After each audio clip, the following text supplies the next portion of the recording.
Hey guys, and welcome back. In today's video, we're going to be talking about Milan player Rafael Leao, and through breaking his performances down on the pitch and the fact he's disappointing a lot of Milan fans currently, I want to sort of break him down and see what future awaits him. If I can sort of pinpoint his strengths and his weaknesses and how this Milan team is evolving, where does he lie in his future?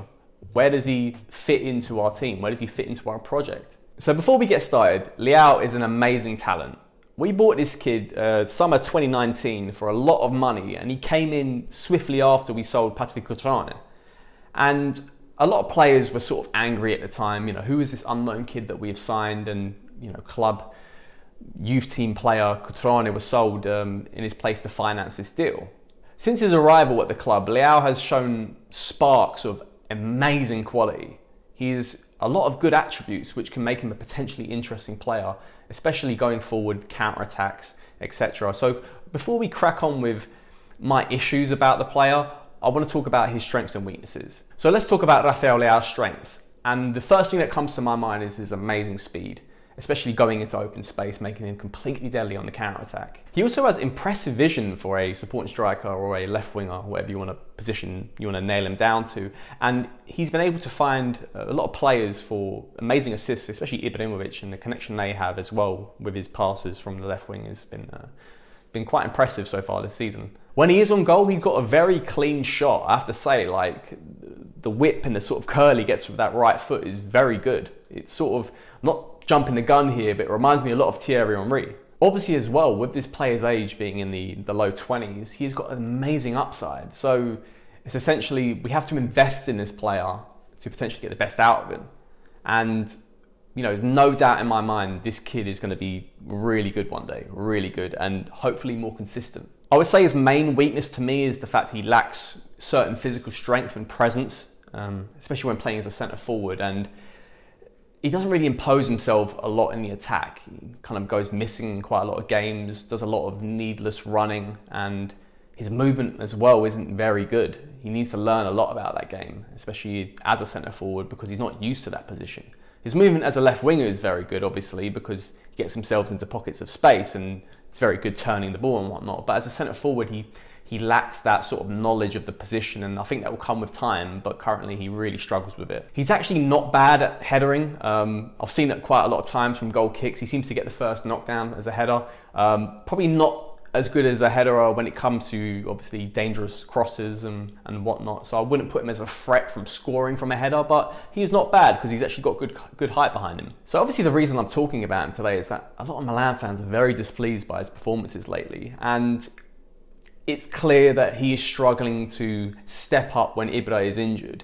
And it sort of goes hand in hand, that builds up a frustration of Ibrahimovic being injured by the fact that we haven't got someone to be a deputy to him as a centre forward. And, if only Leao was a bit more, adapt to playing the centre forward position, I wouldn't be making this video today. So yeah, needless to say, Leao struggles as a centre forward, like a lot, due to his lack of physical presence and the fact that half the league plays with back three formations. He can't find the space he needs to really expose centre-backs, slow centre-backs. And when they double up on him, it's just really game over for him. Like I said, he's more of a supporting striker or of a left winger, but the issue is that we have Ante Rebic, and due to Rebic's defensive duties, especially against teams that sort of are threats to us in the attacking phases, kind of makes Leao a bit of a scapegoat for especially opposition fullbacks who know that he might struggle to get back and defend. So is his lack of appearances maybe having to do with the fact his growth isn't quite developing as we'd hoped when we signed him? Perhaps the fact that he can't nail down a position as the starter left winger, because Ante Rebic takes that position, or the starting centre forward, as we much prefer Ibrahimovic to take that position. Maybe the fact that he's not quite developing and growing in a certain consistency that we'd like to see. I think with Leao, we have to give him a massive benefit of the doubt. He only joined us summer 2019, new team, new league, new language. The coach was Marco Giampaolo at the time, who was obviously atrocious. Now it's Stefano Pioli, been played in many different positions, can't quite nail one down due to competition of places. And obviously the team doing so well in the league has allowed us to sort of up the pressure on certain players. And is it unfair to put that pressure on such a young player like him and attack him when he fails, but also praise him when he's good? I guess it is really. Also the fact that the player was signed for a lot of money. You know, we nearly signed him for around about 30 million mark euros. And I don't think it's something that we can make a quick profit on. I can't see us selling him for 60 and making us a 30 mil profit. Just can't see it, especially at the moment. So obviously we need to grow this player and make him develop more. And if his future is at the club or not, we have to see. But one thing is clear, that he clearly needs to adapt his game and learn as he goes along. He should be learning as Ibra's there and getting used to the more physicality elements of the game, because this league is very ruthless. There's a lot of teams who just want to negate the way he plays. Like I said, a lot of teams, nearly half the league, play with a back three formation. He has to get used to playing against that and find ways to expose it a lot more than just running into space, because the space will not be there for him. Now, I don't want to do this video and call Rafael Leao the next Mbai Niang, because that would be false. That would be wrong on the player. I think he's done quite impressive with us so far. It's just that obviously the spell of the club right now is in quite a bad run of form, and with Ibra out, we're looking for scapegoats. We're looking for someone who's not potentially good enough and should really up their game by now. And it's true, he does need to increase his capabilities on the pitch, but I think this is a player we need to be very patient with, because he can be an absolute gem.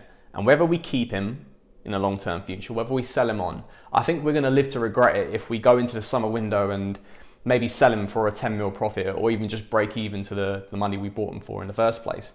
We need to be very patient with this player. He can play a multitude of positions, and obviously some better than other, but he's someone I think that we can rely upon in years to come. And I like Leao, I'm sure you guys do as well. We just maybe need to sort of like amp back the criticism on the player. So yeah guys, Rafael Leao is the topic of today. I want to know your opinions about the player. Do you think he can play as centre forward? Do you think we should keep him? Do you think we should sell him at the first opportunity?